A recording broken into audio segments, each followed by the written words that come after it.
అమ్మా అయ్యా మాంసాహారమును మానండి, పరబ్రహ్మను మదిలో నిలుపండి. అంశని ఎరగి అనుభవ పరులై హింసకు లోబడనేలండి.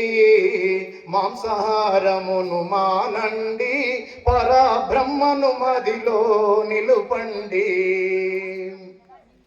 జీవుల మొరాలకించండి, అవి దేవుని బిడ్డలే అనుకోండి. మనం మాత్రమే దేవుని బిడ్డలమా? మిగతా జీవులన్నీ కూడా దేవుని బిడ్డలే కదా. జీవుల మొరాలకించండి, అవి దేవుని బిడ్డలే అనుకోండి. జీవులపై దయలేని కఠినునికి జీవ బ్రహ్మైక్యము లేదండి. ఈ బల్లగుద్ది చెప్తా, ఎవరైతే నేను మాంసం తినుకుంటేనే మోక్షం చెందుతానంటే ఖచ్చితంగా ఉండదని చెప్తుంది ఈ తత్వం. జీవులపై దయలేని కఠినునికి జీవ బ్రహ్మైక్యము లేదండి. మాంసాహారమును మానండి, పర బ్రహ్మను మదిలో నిలుపండి. తనకులాడడము చూడండి, మీ కనులకు అగుపడదేమండి. మాంసం కాడ, దర్గల కాడ, మరి పోలేరమ్మ కాడ, ఎల్లమ్మ కాడ అనగబడతాం. మన వెంటనే ఏడ దగ్గర సాకింటాం మేకపోతుని, గొర్రెపోతుని. అది అరుగుతుంటే కూడా, నోరు ఇట్లా ఇప్పుతుంటే కూడా దాన్ని రెండు పెదవులని ఇట్లా బిగ్గిత ఒకరం పడతాం. కాళ్ళ మీద ఒకరు, ఈ కాళ్ళు ఒకరు, ఆ కాళ్ళు ఒకరు. బలమైన పోతుగానుంటే దాన్ని కోసినప్పుడు విలవిలలాడుతుంది. అదే విషయాన్ని ఇక్కడ చెప్తున్నాడు. తనకులాడడము చూడండి, మీ కనులకు అగుపడదేమండి. పనవి బేబే అని అరుస్తుంటే కూడా నోరు మూస్తాం. పనవి బేబే అని అరువగా పరపరా కంఠము కోయుదురండి. మాంసాహారమును మానండి, పరబ్రహ్మను మదిలో నిలుపండి.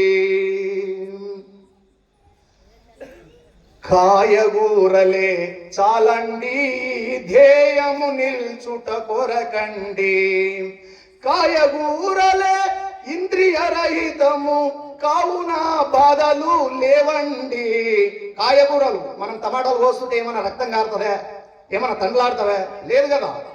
ఆ విధంగానే కాయగూరలు ఎన్ని తిన్నా మీకు ఎటువంటి పాపము లేదని చెప్తుంది ఇక్కడ. ఏమని? కాయగూరలే చాలండి, ఈ ధ్యేయము నిల్చుట కొరకండి. కాయగూరలే ఇంద్రియ రహితము కావున బాధలు లేవండి. మాంసాహారమును మానండి, పర బ్రహ్మను మదిలో నిలుపండి. కాటిలో వేసే శవమండి, అది కడుపున వేయగనేలండి. కాటిలో వేసే శవమండి, అది కడుపున వేయగనేలండి. కాటికి పోవుట పీనుగయందురు. మనం పీనుగంట పోతేనే అది అక్కడ పోతే కొంత అక్కడ పీనుగానే అంటాం. మరి దీన్ని చంపుకున్న తర్వాత అది కూడా పీనుగానే కదా. దాన్ని ఎక్కడ వేస్తున్నాం? మన పొట్టలో వేస్తున్నాం. దానికి ఏమంటున్నాడు ఇక్కడ?